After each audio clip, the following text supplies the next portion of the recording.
Halo, selamat datang di Saiz Manga. Kali ini Saiz Manga akan melanjutkan cerita yang kemarin.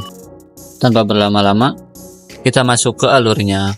Shin memperlihatkan sebuah stasiun, di mana di situ ada Genji dan teman-temannya yang sedang berlibur sekolah. Di perjalanan, sepertinya Izaki tidak tenang dan mencoba membujuk teman-temannya untuk mengganti tujuannya. Namun ketiga temannya meyakinkan Izaki bahwa semua akan baik-baik saja. Genji bertanya kepada Chuta untuk memastikan apa ramen di sana enak atau tidaknya. Dengan muka kesal, Chuta menjawab bahwa ramen di sana sangat enak dan dia berani bertaruh akan hal itu.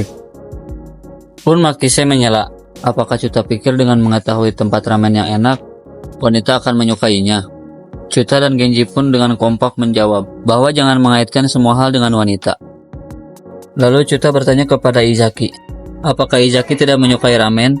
Namun Izaki hanya diam saja. Genji yang berjalan lebih dulu menanyakan arah jalan kepada Chuta, dan Chuta pun menunjukkannya. Ketika Genji terlebih dahulu pergi, Izaki berkata kepada teman-temannya, apa mereka tahu ini di wilayah mana? Kemudian mereka pun menjawab bahwa mereka sudah tahu, dan semuanya akan baik-baik saja. Ketika mereka berbincang, tiba-tiba ada suara keributan. Mereka pun sontak menoleh ke arah suara itu. Dan di sana terlihat Genji yang sedang bertemu dengan pria botak. Pria itu bertanya kepada Genji apa yang sebenarnya dia lihat. Dengan wajah polosnya Genji menjawab bahwa sulit untuk tidak memperhatikan pria botak bergerombol. Sambil tertawa kecil, Genji meneruskan perkataannya bahwa dia tidak pernah melihat orang botak sebanyak ini. Kemudian salah satu dari mereka mencengkram kerah baju Genji dan berkata apakah Genji mencari masalah dengan mereka. Kemudian salah satu siswa botak itu berkata, jika Genji tidak takut kepada mereka, berarti Genji adalah orang luar. Genji membalas mencengkram kerah baju orang tersebut, lalu berkata dia tidak ingin berkelahi. Namun jika mereka menginginkannya, Genji dengan senang hati akan meladeninya. Tepat sebelum baku hantam dimulai, tiba-tiba Izaki berteriak untuk meminta mereka tidak melanjutkan pertarungan itu. Dengan kesal, Izaki berkata kepada Genji bahwa dia tidak boleh membiarkan Genji seenaknya dan memalingkan perhatiannya sedetik pun. Ternyata beberapa orang dari mereka mengenali Izaki. Namun Genji menyela dengan berkata bahwa mereka yang mulai duluan. Kemudian Izaki melerai mereka dan berkata mereka tidak boleh berkelahi di sini. Namun Genji hanya mengeluh. Kemudian Izaki menyuruh para botak itu untuk pergi sebelum situasinya lepas kendali. Namun sebelum mereka pergi, salah seorang dari mereka berkata kepada Izaki bahwa jika Genji dari sujuran, Izaki harus memberitahunya tentang perjanjian damai. Izaki dan dua orang lainnya hanya terdiam, berbeda dengan Genji yang sedang mengingat-ingat sesuatu, dan berkata seolah dia pernah melihat seragam itu. Shin pun berpindah ke Akademi Hosen. Diceritakan Hosen dan sujuran memiliki perbedaan. Di sujuran sampai saat ini belum pernah ada yang bisa menyatukannya. Sedangkan di Hosen selalu mempunyai pemimpin yang sah di setiap eranya. Dan di Akademi Hosen pun memiliki keunikan tersendiri, yaitu ada sebuah aturan di mana semua siswa harus dicukur sampai botak, kecuali para leader atau para petinggi lainnya. Dan kandidat terkuat yang sekarang adalah Narumi Taiga. Narumi adalah seseorang yang mengatur seisi akademi dengan genggamannya. Saat itu di Akademi Hosen sedang mengadakan pertemuan para petinggi. Dan salah satu petinggi tersebut bertanya kepada temannya, apakah dia sudah memberitahu semuanya untuk berkumpul hari ini? Temannya pun menjawab bahwa dia sudah memberitahunya. Namun yang hadir hanya beberapa orang saja. Salah seorang petinggi Hosen pun bertanya kepada Narumi, apa yang akan dilakukan Narumi karena yang datang cuma dia saja. Dengan percaya diri Narumi pun menjawab bahwa semuanya sudah jelas dan itu menunjukkan sesuatu. Dan itu menunjukkan bahwa tidak semuanya mengakui Narumi sebagai petinggi Hosen, termasuk para pemimpin kelas 1 dan kelas 2. Narumi pun melanjutkan perkataannya untuk saat ini, mereka harus fokus menguasai Hosen terlebih dahulu sebelum sujuran. Shin pun berpindah di kedai ramen yang sebelumnya Chuta tunjukkan. Di sana Genji dan 3 orang lainnya sedang membahas perjanjian damai yang sempat disinggung oleh orang-orang botak tadi. Di sana Izaki mencoba menjelaskannya kepada Genji. Semua itu terjadi karena insiden 2 tahun yang lalu. Sontak Genji pun kaget karena tidak tahu tentang hal itu. Sebab Genji adalah pindahan tahun ketiga. Sujuran saat itu dibagi menjadi 3 fraksi. Fraksi pertama dipimpin oleh senior Nakai, fraksi kedua dipimpin oleh Kawaneshi Senpai, dan yang terakhir dipimpin oleh fraksi Katsuragi. Penyebab insiden tersebut dikarenakan kenakalan dua sekolah dan itu adalah hal yang wajar. Namun saat itu sering terjadi perkelahian antara Hosen dan Sujuran. Hingga tiba di mana kedua belah pihak akan melakukan tawuran. Sujuran yang saat itu dipimpin oleh Nakai dan Kawanishi membentuk 100 orang pasukan.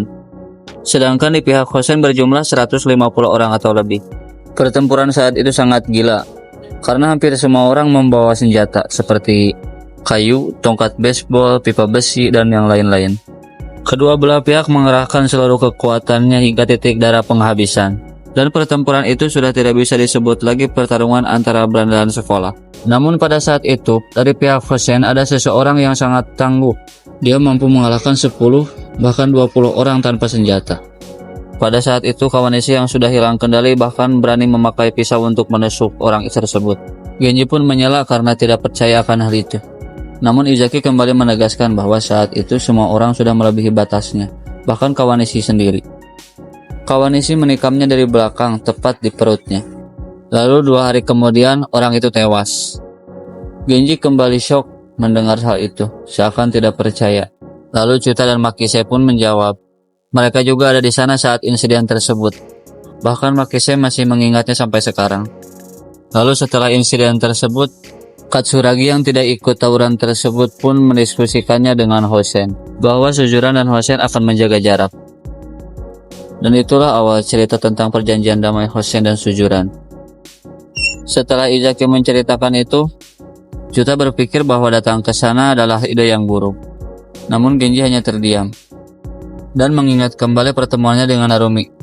Selagi Genji bengong, Izaki menyela bahwa mereka harus melupakan Hosen dan berfokus untuk menundukkan dulu Sujuran.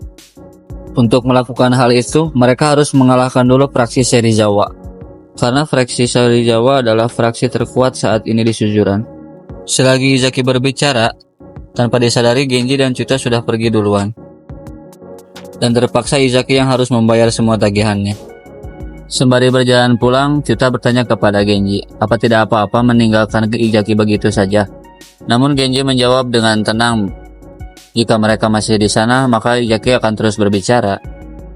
Namun Chuta tiba-tiba berhenti berjalan dan berkata dia sudah tahu maksud Izaki. Mereka bertiga mengikuti Genji karena percaya kepada Genji bisa menjadi yang teratas di Sujuran, namun dia malah terobsesi kepada Rindamen. Tapi dengan wajah kesal, dia berkata tidak ingin membahas hal seperti itu. Namun juga Chuta membahas tentang Ken Katagiri yang pernah berkata kepada Genji untuk menduduki tahta teratas Sujuran. Lalu flashback saat Genji pertama kali bertemu dengan Ken Katagiri. Saat itu Ken mengira Genji adalah Serizawa. Dan awalnya Genji mengira Ken sama saja dengan Yakuza lainnya, seseorang yang selalu berbuat sesuka hatinya. Hingga pada akhirnya Ken sering datang ke Sujuran dan memberi nasihat kepada Genji bagaimana cara menaklukkan Sujuran. Bukan hanya itu, bahkan mereka pernah pergi makan, berkelahi, sampai kencan berkelompok bersama. Kata-kata Ken yang terakhir adalah menyuruh Genji untuk menjadi yang teratas. Namun tak lama berselang, Genji mendengar rumor bahwa Ken sudah tewas. Namun sepertinya Genji tidak mempercayai hal itu, dan berkata Ken masih hidup, dan meyakini bahwa Ken masih hidup di luar sana. Scene pun berpindah. Di sore hari itu ada pria dan wanita sedang berkencan. Seorang wanita yang bertanya kepada pacarnya, kapan mereka bisa bertemu lagi. Si pria pun mencoba menenangkannya, dengan berkata bahwa dia akan menelponnya nanti. Ternyata pria itu adalah salah satu petinggi Hosen, yaitu Kumakiri Rikia. Sebelum dia masuk rumah, tiba-tiba ada yang berbicara kepadanya. Orang itu berkata seorang pria diantarkan ke rumah oleh wanita, dan hal itu membuatnya iri. Seketika Rikia pun menoleh. Dan ya, yang datang itu ternyata adalah Narumi, yang sejak tadi menunggu kepulangan Rikia. Rikia pun bertanya kepada Narumi mengapa dia ada di sana. Narumi pun menjawab, dia datang ke sana karena penasaran mengapa Rikia tidak hadir di pertemuan petinggi Hosen. Kemudian Rikia pun paham apa tujuan Narumi datang ke sana. Namun Rikia membuat alasan dengan dia sibuk banyak urusan, berkencan dengan kekasihnya yang lain contohnya. Kemudian Rikia menjelaskan bahwa dia tidak peduli siapapun petinggi Hosen, karena yang dia mau hanyalah kebebasan. Namun kemudian Narumi melemparkan nasi kepal. Rikia pun kebingungan, dan apa yang harusnya dia lakukan. Kemudian Narumi menjawab bahwa hari ini adalah hari terakhir Rekia berbuat sesuka hati dan meminta Rekia untuk mengucapkan janji sumpah setia kepada Narumi. Sekian dulu video hari ini, sampai jumpa di video berikutnya. Bye-bye.